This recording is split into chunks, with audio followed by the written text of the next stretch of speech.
What is going on, YouTube? Welcome back to another video. Today we're going to take the 6364 for a spin, and we're going to talk about the most important thing that every rider needs to learn and master, in my opinion. Let's go.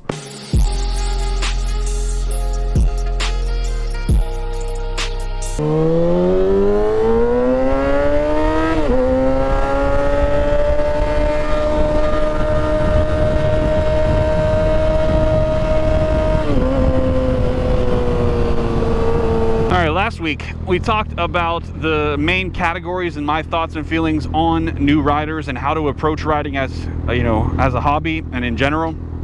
And we talked a lot about one specific thing, and that's really what we're going to get into today, and we're going to focus only on that. But if you're new around here and you like this kind of content, do me a favor, hit the subscribe button, the like button, the share button, comment, do the things that help me out if you enjoy the content. Trying to build this channel here. I have established platforms on Instagram, Facebook, TikTok, etc. If you follow me there and you're here, thank you. If you're not and you're new, check me out. XMotoJack on everything. Now, to get into the crux of the matter, the title is a bit facetious, okay? Because the skill and the one thing that I want to talk about that I think is the most important actually physically has nothing to do with riding the motorcycle. It's not about learning to U-turn, about slow speed maneuvers. It's not about learning how to corner, emergency stopping, all of the things that you're going to learn as a new rider. That's not what I want to talk about. So again, I get it, it's a little facetious, right? Because it's not necessarily a skill, right? But the number one thing that you need to master as a rider, not just a new rider, but just a motorcycle rider in general, and your overall arc of riding, doesn't matter how many years of experience you have, the one thing that you have to master is your own ego. We talked a lot about it in the last video. Ego comes into play with new riders thinking they need a bigger bike, whatever it may be. People, in general, coming into the space thinking that they're better than they are, they have experience, their friends peer pressuring them into doing one thing over another, right? Whatever that might look like. But your ego rules all. It controls how fast you learn, it controls what you learn, it controls what you think you should learn and what you think you already know, right? You get a little complacent, you get a little too set in your ways. Oh, I got the skills, I've been riding a long time, I can't learn anything else.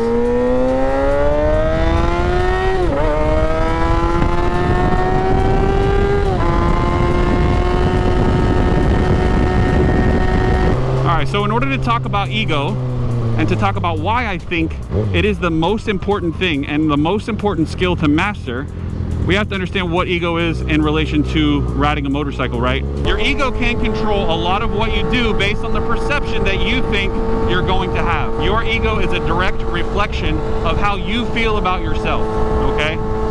And a lot of times that gets in the way of learning a new skill, of humbling yourself to the point of, again, being able to learn something new. The art and skills required to operate a motorcycle effectively, safely, on all different types of roads and conditions, right, is not an easy thing. It's an ever-evolving thing. It depends on the bike, it depends on the conditions, it depends on the rider, and all of those things come into play every single time you get on the bike.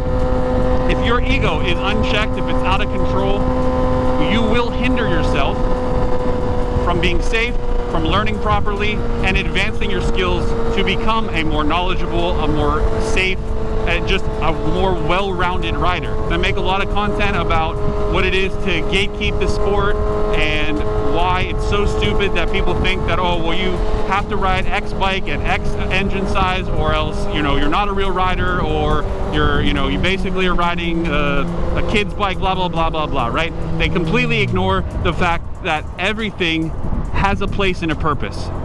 And when you let your ego control that, you forget that there's the fundamentals that are constant across all the different styles and kinds of bikes. Unfortunately, ego is one of the biggest reasons and causes for accidents, fatalities, right? Felonies, all of the things that are bad that are related to riding a motorcycle, a lot of times can be attributed back to ego.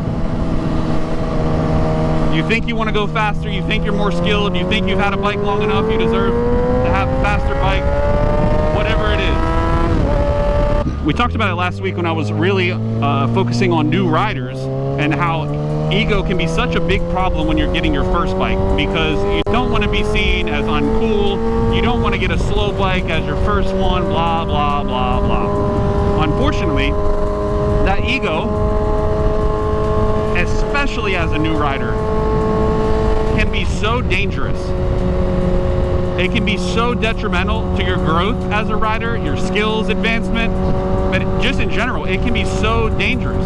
If you don't humble yourself and put your ego down, put it to the side, learn as somebody that knows nothing about what you're doing, right? Learn properly, learn slowly, adjust to the curve. Some people learn faster than others, that's fine, but if you don't put down your ego from the start, you will have a big problem later. A lot of the guys that have been riding 20 years that can only ride in straight lines, right? They think they're so fast, they ride 1000s, bigger bikes, Busas, ZX14s, whatever. They think they're so fast and they're just the coolest thing on the road. A lot of them can't take a turn. A lot of them would never be able to do a U-turn on their bike. Ask them to turn it around in the parking lot. They're gonna go down, make a right, make another right, and come back.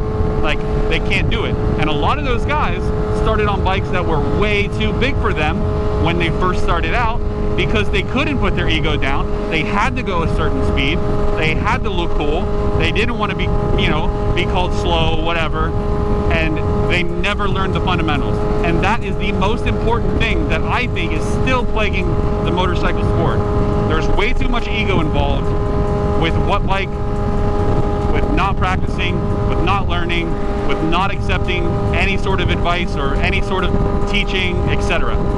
You haven't arrived, you don't know everything, and if you approach the sport like that, it will end badly. Like, at some point, it's not an if, it's a when. It's at some point, your lack of skill will come back and it will hurt. It's not a motorcycle skill per se, but in order to unlock the skills and advance the skills needed, right? Advance your learning curve, you need to put down the ego. You need to put it aside and say, maybe I don't know as much as I thought I did. Maybe I could learn a thing or two. I will give the utmost respect to my father, who is still riding at 70 and is constantly practicing every day, constantly learning, and will put everyone that I know on a bike to shame. Everyone. I don't know a more diligent, a more practiced rider than my father, who is 70. So that's the point. You need to put the ego down and go practice. That's that. That's it. Ego. Put it away. And go out and have fun. Learn, ride your bike, enjoy the sport. But just know you're not the best thing on the road. That's gonna wrap up this video. I appreciate you sticking around. I appreciate you watching if you made it this far. Again, if you like this kind of stuff, please feel free, subscribe, share, leave a comment, tell me how I did. I look forward to reading the comments and interacting and growing this channel. So until next time, be safe.